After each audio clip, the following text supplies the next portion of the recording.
പവിത്രം സീരിയലിന്റെ 30ാമത്തെ എപ്പിസോഡാണേ.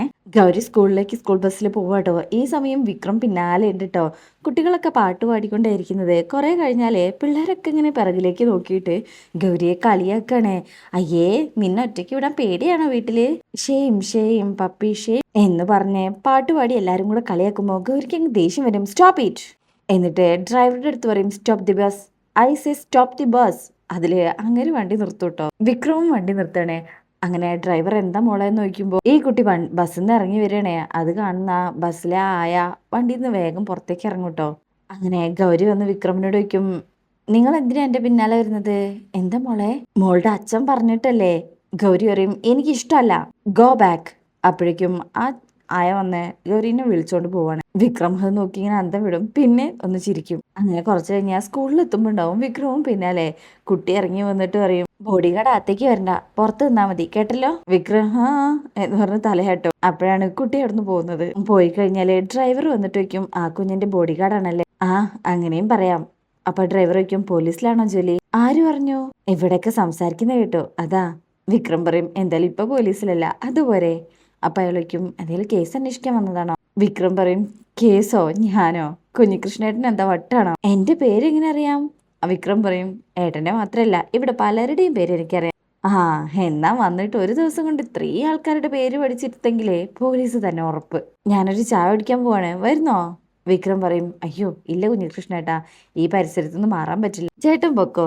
ഓ, അപ്പൊ മൊത്തത്തിൽ എന്തോ ഒളിച്ചുകളി ഉണ്ടല്ലോ. എന്നാ വരട്ടെ എന്ന് പറഞ്ഞ അയാൾ അവിടുന്ന് പോകും. അങ്ങനെ കുറച്ച് കഴിഞ്ഞ് പിന്നീട് കുട്ടികൾ ഇങ്ങനെ പുറത്തേക്ക് നോക്കും. ഗൗരി, നിന്റെ ബോഡി ഗാർഡിനെ കാണാനില്ലല്ലോ. അപ്പൊ ഇവര് രണ്ടുപേരും ജനലിലൂടെ ഇങ്ങനെ നോക്കുമ്പോ മറ്റൊരു കുട്ടി വന്നിട്ട് പറയും, എടി നിന്റെ ബോഡി ഗാർഡേ വരാന്തയിൽ ഇരിക്കുന്നോ, ഞാനിപ്പോ വരാം എന്ന് പറഞ്ഞ് ഗൗരി പുറത്തേക്ക് ഓടി പോവാണ് വിക്രമിന്റെ അടുത്തേക്ക്. കൈയും കെട്ടി മുന്നിൽ വന്ന് നിൽക്കട്ടോ.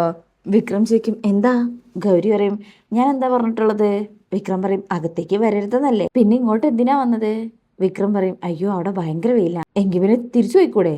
വിക്രം പറയും, അപ്പൊ മോളുടെ അച്ഛൻ എന്നെ ചീത്ത പറയില്ലേ? അപ്പോഴേക്ക് ടീച്ചറും വരും. എന്താ ഗൗരി ഇവിടെ വന്ന് നിൽക്കുന്നേ? എനിക്കിവിടെ ആര് വേണ്ട ടീച്ചറെ, പോകാൻ പറ. ഗൗരിയുടെ അച്ഛൻ പറഞ്ഞിട്ടല്ലേ ഇവിടെ നിക്ക, എന്താ ചെയ്യാ? എന്നെ കുട്ടികൾ കളിയാക്ക. ടീച്ചർ പറയും, അത് ടീച്ചർ നിർത്തി തരാം, പോരെ വാ. വിക്രം ചിരിച്ചിട്ട് പറയും, ചെല്ല്.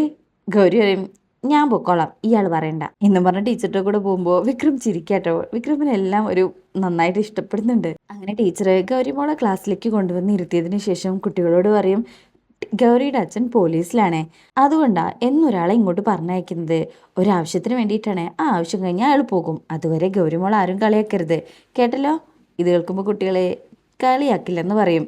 ഗൗരിയുടെ അടുത്ത് ടീച്ചർ പറയും, ഓക്കെ അല്ലേ? ഗൗരിക്കും സന്തോഷമാവും. അങ്ങനെ ടീച്ചർ പിന്നീട് ക്ലാസ് എടുക്കാൻ തുടങ്ങാം. വിക്രം അതെല്ലാം കേട്ട് ഇങ്ങനെ പുറത്തിരിക്കാട്ടോ. അതിനുശേഷം പിന്നീട് കാണിക്കുന്നത് മാഷിനെയാണ്. മാഷ് അൽമാരയിൽ ഡ്രസ്സ് എടുത്ത് വെക്കുമ്പോൾ ഒരു ഷർട്ട് കാണും. അന്ന് കമലമ്മ വാങ്ങിച്ചു കൊണ്ടുവന്ന് കൊടുത്ത ആ ഒരു ഷർട്ടേ. അങ്ങനെ അത് കാണുമ്പോൾ തന്നെ ആ മാഷ് അതേക്കുറിച്ച് ആലോചിച്ച് പെട്ടെന്ന് അത് എടുത്തിടും. അങ്ങനെ കണ്ണാടിയിൽ നോക്കി നിൽക്കുമ്പോൾ മാഷേ എന്ന ഒരു വിളി കേൾക്കണേ. മാഷങ്ങ് ഞെട്ടും. അരവിന്ദേട്ടൻ വീണ് കിടക്കട്ടോ. മാഷേന്ന് ഇങ്ങനെ വിളിക്കുന്നുണ്ട്. അരവിന്ദ, എന്തു പറ്റി എന്ന് വെച്ച് മാഷ് അടുത്തേക്ക് ചെന്ന് പിടിച്ചെണീപ്പിച്ച് മാഷിനെ കൊണ്ട് പറ്റുന്ന പോലെ എണീപ്പിച്ചിട്ട് അവിടെ ഇരുത്താണ്. നോക്കുമ്പോ അരവിന്ദേട്ടന്റെ തലം പൊട്ടി ചോര വരണേ. അയ്യോ, ചോര വരുന്നുണ്ട്, നമുക്ക് ഹോസ്പിറ്റലിൽ പോകാം, ഞാൻ വണ്ടി വിളിക്കാന്ന് പറഞ്ഞ് പോകുമ്പോ വേണ്ട മാഷേ, തുണി എടുത്ത് കെട്ടിയാൽ മതി. അതുകൊണ്ടൊന്നും കാര്യമില്ല അരവിന്ദ എന്ന് പറഞ്ഞിട്ടുണ്ടെങ്കിലും ഒന്ന് കെട്ടിക്കൊടുക്കട്ടെ ഒരു തുണിയൊക്കെ എടുത്തിട്ട്. എന്നിട്ട് പറയും, BP ഉള്ള ആളല്ലേ, എത്ര ആളുണ്ടെന്ന് അറിയില്ലല്ലോ, ഹോസ്പിറ്റലിൽ പോകാം. വേണ്ട, അവൾ അറിഞ്ഞാൽ പേടിക്കും. മാഷ് പറയും, താനൊന്നും മിണ്ടാതിരുന്നേ. അങ്ങനെ മാഷ് ഫോൺ എടുത്ത് കോൾ ചെയ്യാൻ തുടങ്ങുക കേട്ടോ. അതിനുശേഷം പിന്നീട് കാണിക്കുന്നത് ടീച്ചർ ഇങ്ങനെ ക്ലാസ്സിൽ പഠിപ്പിച്ചുകൊണ്ടിരിക്കുമ്പോൾ ബെല്ലടിക്കുക കേട്ടോ. ആ, ഇനി എല്ലാവരും കൈ കഴുകി ഭക്ഷണം കഴിക്കാൻ വെക്കോളൂ. അങ്ങനെ കൈ കഴുകുന്ന സമയത്ത് ഗൗരിമോളുടെ കൈ പിടിച്ചൊരു കുട്ടി വരും. കഴിച്ചോ അങ്കിളെ എന്ന് ഗൗരി അല്ലേട്ടോ ചോദിക്കുന്നു മറ്റേ കുട്ടി. ഇല്ല. എന്നാ അങ്കിള് പോയി കഴിക്കേ. വിക്രം പറയും, മോള് കഴിച്ചോ? അങ്കിള് കഴിച്ചോളാം. അങ്ങനെ ആ കുട്ടി ഗൗരിയെ വിളിച്ച് പോകാൻ തുടങ്ങാം കേട്ടോ. ഗൗരി പോകാൻ നേരത്തെ വിക്രമിനെ നോക്കി കൊഞ്ഞളം എന്ന് പറഞ്ഞ് വിക്രം ചിരിക്കും കേട്ടോ. ശേഷം ക്ലാസ്സിൽ എല്ലാവരും ഫുഡ് കഴിക്കുന്നുണ്ട്. ഗൗരി മാത്രം തിരിഞ്ഞിരിക്കുകയാണ്. ഈ സമയം ടീച്ചർ വന്നിട്ട് വയ്ക്കും, എന്ത് പറ്റി ഗൗരി? ഗൗരി പറയും, എനിക്കൊരു മൂഡില്ല ടീച്ചറെ. അതും ഉള്ളാലോ, ഭക്ഷണം കഴിക്കാൻ മൂഡില്ലെന്നോ? നമുക്ക് ഉണ്ടാക്കാം, വാ. എങ്ങോട്ടാ? ടീച്ചർ പറയും, വാ എന്ന് പറഞ്ഞ് ഫുഡും എല്ലാം എടുത്തിട്ട് ഗൗരിമോളെ കൂട്ടി അവിടെ നിന്ന് പോകും. എന്നിട്ട് പുറത്ത് ആ മരത്തിന്റെ ചോട്ടിൽ കൊണ്ടുവന്ന് ഇരുത്തിട്ട് പറയും, മോള് ഇവിടെ ഇരിക്കേ, ടീച്ചർ ഇപ്പം വരാന്ന് പറഞ്ഞിട്ട് പോവും. നോക്കുമ്പോ ഉണ്ടാവും ടീച്ചർ വിക്രമിനെ കൂട്ടി വരുന്നത്. എന്തായാലും അകമ്പടി ഉള്ളതല്ലേ, അതുകൊണ്ട് ഇവള് ഭക്ഷണം കഴിക്കാനുള്ള ഉത്തരവാദിത്വവും ഇയാൾക്കിരിക്കട്ടെ. ഗൗരി മുഴുവൻ കഴിച്ചിട്ട് ക്ലാസ്സിലേക്ക് വന്നാൽ മതി കേട്ടോ എന്ന് പറഞ്ഞ് ടീച്ചർ പോകും. ഗൗരിക്ക് ഇഷ്ടപ്പെട്ടിട്ടില്ല. വിക്രമിനോട് വയ്ക്കും, എന്താ ഗൗരി മോള് കഴിക്കേ. ഗൗരിക്കും അത് പറഞ്ഞ ഇയാളാരാ. ഗൗരി മോള് കഴിക്കുന്നുണ്ടോന്ന് അച്ഛൻ ഇപ്പൊ ചോദിച്ചു പറഞ്ഞതേ ഉള്ളൂ. അയ്യോ നോണ, കല്ല് വെച്ച നോണ. വിക്രം പറയും, എങ്കിലിപ്പോ വിളിച്ചു നോക്കാം. ഫോൺ വിളിക്കുന്നത് ഞാൻ കഴിക്കുന്നില്ലെന്ന് പറയാനല്ലേ. എന്നാ പിന്നെ ഗൗരി മോള് കഴിക്കേ. ഗൗരി പറയും, ഞാൻ നിങ്ങളുടെ മോളല്ലെന്ന് പറഞ്ഞില്ലേ. അയ്യോ എന്നാ ഗൗരി മാഡം കഴിക്കി. അത് കേൾക്കുമ്പോ ഗൗരിക്കും, മാഡംന്നോ. വിക്രം ചോദിക്കും, അതെ, എന്റെ ഗൗരിക്കുട്ടിയെ നന്നായിട്ട് ബഹുമാനിക്കണമെന്ന് അച്ഛൻ പറഞ്ഞിട്ടുണ്ട്, അതുകൊണ്ടാ അങ്ങനെ വിളിച്ചത്. ഗൗരിക്കും, കഴിച്ചില്ലെങ്കിലോ. വിക്രം ഫോൺ എടുക്കും, ഞാൻ അച്ഛനെ വിളിക്കും. ഉറപ്പാണോ. വിക്രം പറയും, അയ്യപ്പ സ്വാമിയാണേ ഉറപ്പ്. ശരി, കുറച്ച് കഴിക്കാം, മുഴുവൻ കഴിക്കില്ല. എങ്കിൽ കഴിച്ചു തുടങ്ങിക്കോ ആദ്യം. കുട്ടിക്ക് കഴിക്കാൻ ഒട്ടും താല്പര്യമില്ല. അപ്പോഴായിരിക്കും വിക്രമിന് കോള് വരുന്നത്. അപ്പൊ വിക്രം മാറി നിൽക്കൂട്ടോ. ഹലോ അച്ഛാ. എന്ത്, എപ്പോ, എന്നിട്ട് നല്ലോണം ബ്ലഡ് പോയോ. അങ്ങനെ വിക്രം അതേക്കുറിച്ച് ഇങ്ങനെ സംസാരിച്ചുകൊണ്ട് നിൽക്കുമ്പോൾ ഗൗരിമോൾ ഇതൊക്കെ ശ്രദ്ധിക്കും. എന്നിട്ട് ലഞ്ച് ബോക്സിന്റെ അകത്തേക്ക് ഒരു ഉറുമ്പിനെ പിടിച്ചിടാൻ നോക്കാട്ടോ. അങ്ങനെ ഒരു ഉറുമ്പിനെടുത്ത് ബോക്സിലേക്ക് ഇടുവേ. മോൾ എണീറ്റിട്ട് പറയും, അയ്യേ എനിക്ക് ഭക്ഷണം വേണ്ട, ഇതിൽ നിറയെ ഉറുമ്പാ. ഇതില് നിറച്ചു ഉറുമ്പാണേ. വിക്രം ചോദിക്കും, ഉറുമ്പോ. ആ അതെ, ഇത് കഴിപ്പിച്ചു കഴിഞ്ഞാൽ ഞാൻ ഉറപ്പായി അച്ഛനോട് പറഞ്ഞു കൊടുക്കും. വിക്രം നോക്കുമ്പോൾ ഒരു ഉറുമ്പ് ഇങ്ങനെ നടന്നു വന്നതാണ് കേട്ടോ. വിക്രമിന് ചിരി വരും. അപ്പോഴേക്ക് ടീച്ചർ വയ്ക്കും, എന്താ ഇവിടെ ഒരു ബഹളം. ഇത് നിറയെ ഉറുമ്പാ ടീച്ചറെ, എന്നോട് ഉറുമ്പിനെ തിന്നാൻ പറയാ, ഞാൻ അച്ഛനോട് പറഞ്ഞു കൊടുക്കും. ടീച്ചർ പറയും, സത്യം പറ ഗൗരി, ഇത് നീ ഇതിലേക്ക് എടുത്തിട്ടതല്ലേ. ഗൗരി ആകെ പേടിക്കും. വിക്രം പറയും, അയ്യോ ടീച്ചറെ, മോൾ അങ്ങനെയൊന്നും പറയില്ല, അത് അതിലുണ്ടായിരുന്നത് തന്നെയാ. ടീച്ചർ വിക്രമിനെ ഇങ്ങനെ നോക്കും. ടീച്ചർക്ക് കാര്യം മനസ്സിലാവും കേട്ടോ. ശരി, മോൾ ഇത് കഴിക്കണ്ട, അച്ഛനോട് വിളിച്ച് ചോദിച്ചിട്ട് മോക്ക് വേറെ ഉറുമ്പില്ലാത്ത ഭക്ഷണം കൊണ്ടുവരാം. അങ്ങനെ വിക്രം അവിടുന്ന് പോകുമ്പോൾ ടീച്ചർ പറയും, ഇനിയിപ്പോൾ അങ്ങേര് കൊണ്ടുവരുന്നത് കഴിക്കാനല്ലേ, വാ ക്ലാസ്സിലിരിക്കാം എന്ന് പറഞ്ഞ് കുട്ടിയെ ടീച്ചർ ക്ലാസ്സിലേക്ക് കൊണ്ടുപോകും. പിന്നീട് വിക്രം മാഷിനെ പുറത്തുനിന്ന് വിളിക്കാട്ടോ. എന്തായി അവിടെ, കുഴപ്പമൊന്നുമില്ലല്ലോ. മാഷ് പറയും, അരവിന്ദിന് കുഴപ്പമില്ല, ആ കുട്ടിയുടെ കാര്യം കഷ്ടം, അവൾ ഇവിടെയാണല്ലോ ജോലി ചെയ്യുന്നതെന്ന് കരുതി ഇങ്ങോട്ട് കൊണ്ടുവന്നത്.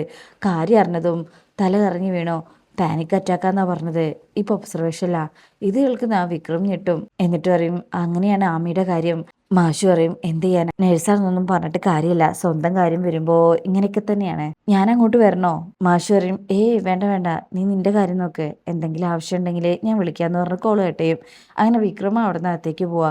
പിന്നീട് കാണിക്കുന്നത് വേദ ഇങ്ങനെ ഓഫീസിൽ ആരോടെ ഫോണിൽ സംസാരിക്കുമ്പോൾ കളക്ടർ മാഡം അല്ലേ, മാഡത്തിനെ കാണണം എന്ന് പറഞ്ഞ് പുറത്തുനിന്നുള്ള ബഹളം കേട്ടോ.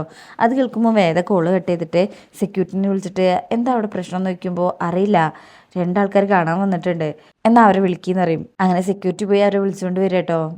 ഇരിക്കി, ആരാ, എന്താ പ്രശ്നം എന്ന് വേദ വയ്ക്കുമ്പോൾ അവർ പറയും, എൻ്റെ പേര് ധനീഷ്, ഇത് മല്ലി, ഞാനിവിടെ പോസ്റ്റ് ഓഫീസിലാണ് വർക്ക് ചെയ്യുന്നത്, അവിടെ താഴെ കമ്പ്യൂട്ടർ സെൻറ്ററിലാണ് മല്ലി ജോലി ചെയ്യുന്നത്, അങ്ങനെയാ പരിചയം.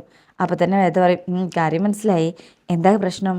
ഞങ്ങളുടെ റിലേഷൻ വീട്ടിലറിഞ്ഞു, ഇവളുടെ വീട്ടിലെ അവർക്ക് ഒട്ടും താല്പര്യമില്ല, എന്നെ ഒരുപാട് ഉപദ്രവിച്ചു. ഇപ്പതാ ഇല്ലാത്ത കാര്യം പറഞ്ഞ് കേസ് കൊടുത്തിരിക്കുകയാണേ. പക്ഷേ മല്ലിയെ പിരിയാൻ എനിക്കാവില്ല. നാളെ ഇവളുടെ കല്യാണ. ഞാനിപ്പോൾ അമ്പലത്തിൽ പോയി ഇവളുടെ കഴുത്തിൽ താലി കെട്ടി നേരെ ഇങ്ങോട്ടാ വന്നത്. വേദയ്ക്കും, ഇങ്ങോട്ട് എന്തിനാ വന്നത്, നാട്ടിലേക്ക് പോവായിരുന്നില്ലേ ധനുഷിന്. ധനുഷ് പറയും, അവിടേക്കും ഇവളുടെ അച്ഛനും ചേട്ടനും ഗുണ്ടകളും എത്തും, ലോക്കൽ പോലീസ് വരെ അവരുടെ കൂടെയാണ്, ഞങ്ങൾക്ക് പ്രൊട്ടക്ഷൻ വേണം, നിയമ പ്രൊട്ടക്ഷൻ. വേദ പറയും, മല്ലിയൊന്നും പറഞ്ഞില്ലല്ലോ. മല്ലി പറയും, എല്ലാം ചേട്ടൻ പറഞ്ഞതുപോലെയാണ്, ഞങ്ങൾക്ക് ഒരുമിച്ച് വാഴണം. ഇത് കേൾക്കുമ്പോൾ വേദ പഴയ കാര്യം ആലോചിക്കുകയാണേ. വിക്രമിനെ കണ്ടുമുട്ടുമ്പോൾ ഇതുപോലൊരു കല്യാണത്തിലായിരുന്നല്ലോ ആ കാര്യം. വിക്രം വേദയുടെ കഴുത്തിൽ ബലമായി താലി കിട്ടിയതൊക്കെ ആലോചിച്ചു പോവാ. മാഡം, വേദ പെട്ടെന്ന് ഞെട്ടിപ്പോവും. വേറെ എന്താ വേണ്ടതെന്ന് എനിക്കറിയില്ലായിരുന്നു, ജില്ലാ കളക്ടറുടെ ഓഫീസ് കണ്ടപ്പോൾ കയറി വന്നതാ, എന്തെങ്കിലും ഒരു വഴി ഉണ്ടാവുമെന്ന് കരുതി മാഡം. വേദ പറയും, നോക്കാം, തൽക്കാലം ഞാനത് അന്വേഷിക്കട്ടെ. വിനീത് പറയും, മാഡം അതിനുള്ള സമയം ഉണ്ടാവും തോന്നുന്നില്ല, എന്തായാലും താലികെട്ട് കഴിഞ്ഞല്ലോ, ഇനി പോലീസിന്റെ ഭാഗത്തുനിന്ന് നിങ്ങൾക്കെതിരെ ഒന്നും ഉണ്ടാവില്ല, ഇത് കോടതിയിൽ പരിഹരിക്കേണ്ട കേസാ, ഞാൻ അവിടെ വിളിച്ചു പറയാം. നിങ്ങൾ ഒരുമിച്ച് ജീവിക്കാൻ സമ്മതിക്കുന്നില്ലെന്നുള്ള പരാതിയുമായിട്ട് അവിടേക്ക് ചെന്നാൽ മതി. കോടതിയിൽ ഹാജരാകുമ്പോൾ ഒരുമിച്ച് ജീവിക്കാൻ സമ്മതിക്കുന്നില്ലെന്ന് നിങ്ങൾ അവിടെ പറഞ്ഞാൽ മതി, ധൈര്യമായിട്ട് പോയിക്കോളൂ. അവർക്ക് നല്ല ടെൻഷനും പേടിയും. ഡീറ്റെയിൽസ് പുറത്ത് നിൽക്കുന്ന സെക്യൂരിറ്റി ഏൽപ്പിച്ചാൽ മതി, നിങ്ങൾ എത്തുമ്പോഴേക്ക് സ്റ്റേഷനിൽ ഞാൻ വിളിച്ചു പറഞ്ഞോളാം. Thank you madam. അങ്ങനെ അവര് താങ്ക്സ് ഒക്കെ പറഞ്ഞിട്ടാണ് അവിടെ നിന്ന് പോകുന്നത്. അങ്ങനെ അവർ പോയി കഴിഞ്ഞാൽ വേദ ബാഗിൽ നിന്ന് പേഴ്സ് എടുത്ത് അതിലുണ്ടാവും വിക്രമിന്റെ ഫോട്ടോ നോക്കി അത് കയ്യിലെടുത്ത് സംസാരിക്കണേ. ഇത്രയേറെ കഷ്ടപ്പെട്ടിട്ടും അതിനുവേണ്ടി ഒരുപാട് ആഗ്രഹിച്ചിട്ടും നമ്മൾ രണ്ടുപേരും മാത്രം എന്താ ഇങ്ങനെ രണ്ടറ്റത്തായി പോയത് വിക്രം എന്ന് പറഞ്ഞ് സങ്കടത്തോടെ ഇരുന്ന് കണ്ണൊക്കെ ഇങ്ങനെ നിറയുന്നുണ്ട്. കണ്ണു തുടച്ച് ആ ഫോട്ടോയിൽ നോക്കി നിൽക്കുന്ന വേദയെ കാണിച്ചുകൊണ്ടാണ് ഈ ഭാഗം കഴിയുന്നത്. അപ്പോൾ നെക്സ്റ്റ് പാർട്ടായിട്ട് ഉടൻ വരാം. റിവ്യൂ ഇഷ്ടപ്പെട്ട ലൈക്ക് ചെയ്യുക, സബ്സ്ക്രൈബ് ചെയ്യുക, സപ്പോർട്ട് ചെയ്യുക. താങ്ക്